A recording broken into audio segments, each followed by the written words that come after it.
Angin kencang, hujan, dan kabut tebal menjadi kendala utama dalam proses pencarian pesawat ATR 42500 milik Indonesia Air Transport yang dilaporkan hilang kontak di Kabupaten Maros, Sulawesi Selatan. Kondisi cuaca buruk menyulitkan visibilitas dan membatasi gerak tim SAR gabungan yang terdiri dari Basarnas, TNI Polri, serta masyarakat setempat. Tim SAR melakukan operasi pencarian sejak Sabtu siang 17 Januari 2026. Kepala Seksi Operasi Basarnas Makassar Andi Sultan menyatakan pencarian dimulai sejak pukul 13.30 waktu Indonesia Tengah. Namun sejak awal operasi, cuaca di kawasan pegunungan Bulu Saraung sudah menunjukkan kondisi tidak bersahabat. Hujan disertai kabut tebal menyelimuti area pegunungan sehingga menyulitkan tim saat melakukan penyisiran lokasi menggunakan drone. Andi Sultan menjelaskan, kabut tebal membuat jarak pandang menjadi sangat terbatas. Kondisi tersebut membuat proses pemantauan dari udara tidak dapat dilakukan secara maksimal. Ia juga menyampaikan saat pesawat dilaporkan hilang kontak, kondisi cuaca dalam keadaan berawan dengan suhu berkisar 18 hingga 34 derajat Celcius. Meski terkendala cuaca, tim SAR menerima informasi awal terkait temuan serpihan yang diduga bagian dari pesawat ATR 42500.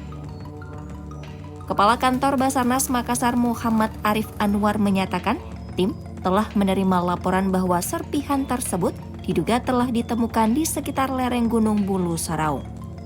Tim SAR kemudian bergerak mendekati lokasi untuk memastikan kebenaran informasi tersebut.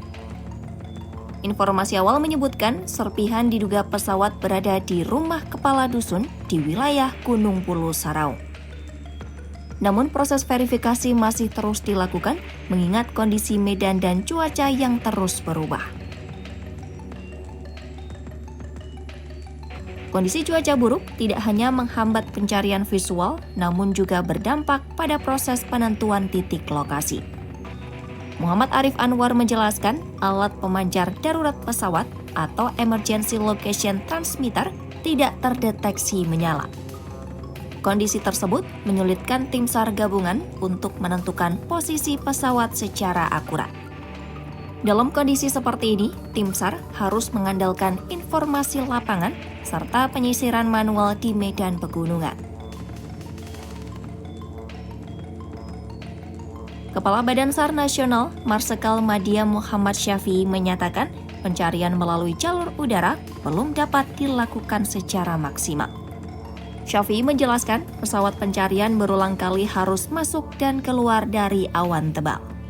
Kondisi tersebut menimbulkan gangguan dan risiko keselamatan bagi operasi pencarian udara.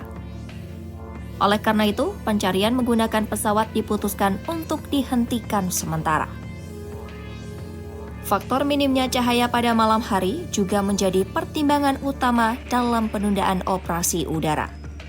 Syafi'i menegaskan, pencarian udara akan dilanjutkan kembali saat kondisi cuaca memungkinkan.